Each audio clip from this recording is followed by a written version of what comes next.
Hey everybody, I'm Andy Starks, Director of Product Management from Batnica Americas. I'm here on behalf of AIMS, the Alliance for IP Media Solutions, to talk about IPMX. Stands for IP Media Experience, and we're going to talk about the top 5 features from its API called NMOS. Now we're going to start our exploration with a stadium.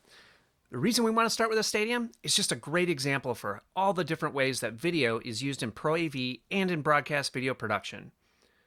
In a stadium, we have office facilities and conference rooms and tons of different digital signage, just like in the real world.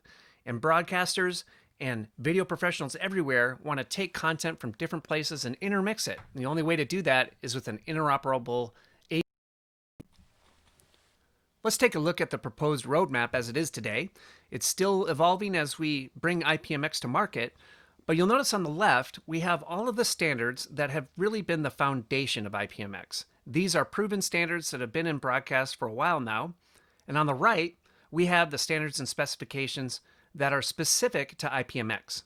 You can think of them like a profile, and they're a mix of constrained specifications from SMPTE 2110, including SMPTE 2110-22, which is compressed video, not uncompressed, and we specify a specific codec, JPEG XS, as the base codec.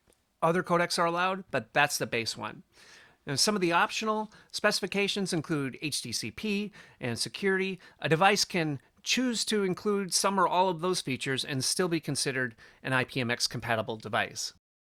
The goal, flexible trade-offs, and that HDMI experience. In Pro AV, sometimes we need that perfect broadcast quality, but a lot of times we also need to kind of cut back on the bandwidth. Maybe we can handle a little bit more latency, and visually lossless is just fine. We don't need reference quality. Basically, we want to give the user the best possible visual experience that we can, whereas in broadcast, it's more about reference quality, right? So we want to bring and be compatible with HDMI while we bring flexible trade-offs to the Pro AV industry. Now let's take a look at some of the features, the top 5 features of NMOS, starting with the registration system called RDS. Now, NMOS ISO 4 defines sort of the model of how a video system works, and ISO 4 also defines how those devices show up on a network, so that when you go to your web browser, you open up your application, it can find the RDS registration server and see all of your devices on the network automatically, just as you would expect. Now, discovery goes along with registration. You can register and now you want to discover. Well, let's say you don't have a registration server. Let's say you just unboxed 2 IPMX devices and you've got your cell phone on there. You can jump onto your network and using the standard kind of bonjour and auto discovery technologies you're used to with printers and everything else today, you can find your video devices as well. Nothing super duper reinvented there. We're just using mostly, actually all standard technologies to accommodate both a registration mode and that kind of out-of-box peer-to-peer mode that is so needed in kind of the more ad hoc Pro AV installations that you might have out there.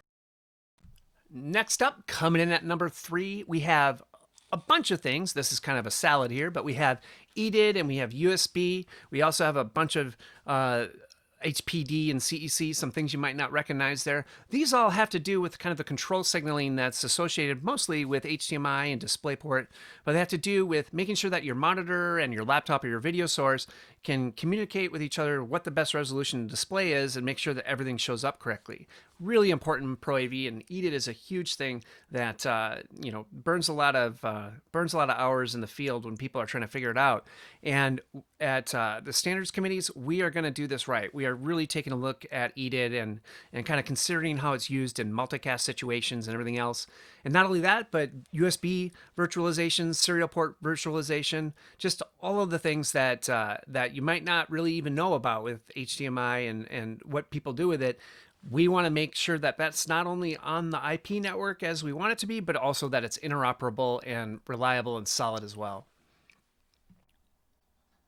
And coming in at number 4, NMOS is web-friendly. REST APIs, HTTPS, WebSockets, and JSON are all words that you may not know, but web developers know. And to come into the video world and finally have access to a web-accessible API to see and control and use video devices is quite honestly crazy, but it's not a very common thing. NMOS is one of the few APIs in the AV over IP world that has gone the web route in terms of how you use it, and that's just couldn't be better for accessibility. Well, actually, I'm going to take number 5 is even bigger for accessibility. That's the fact that NMOS is truly, truly open. And what does that mean? First, it means that anyone can build any product from the standard. You want to make your own implementation of NMOS? Go right ahead. You want to put it into your own product, no matter what kind of product that is, you can do it. And an engineer can know they are building a correct interoperable product because it's a standard.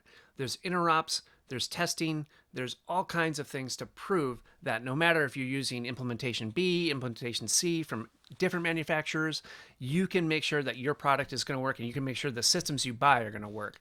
And that is something that is maybe the entire point of NMOS and IPMX, actually, is just having an interoperable and open standard so that we can all focus on creativity and solving problems for our customers.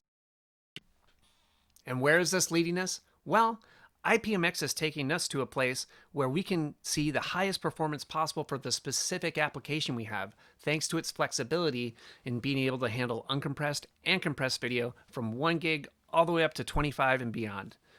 And it does this by using simple and transparent protocols that have been with us for a very long time. And the API that comes in the form of NMOS using web technologies builds on that foundation by giving us familiar tools that we can use to reason about how to control and set up our video systems. And all of that leads us to a better place than what it replaces. So not only are we getting the advantages of an IP network, but we're actually adding capabilities, adding simplicity to our video systems. And at the end of the day, that's what we're looking for: interoperable, easy, simple, and flexible. Thanks for joining me on this quick tour of the NMOS top 5 API features for IPMX. If you have any more questions, please visit us at the Alliance for Community Media's website at aimsalliance.org. Again, that's aimsalliance.org. Thanks again. This is Andrew Starks, and have a great rest of your day.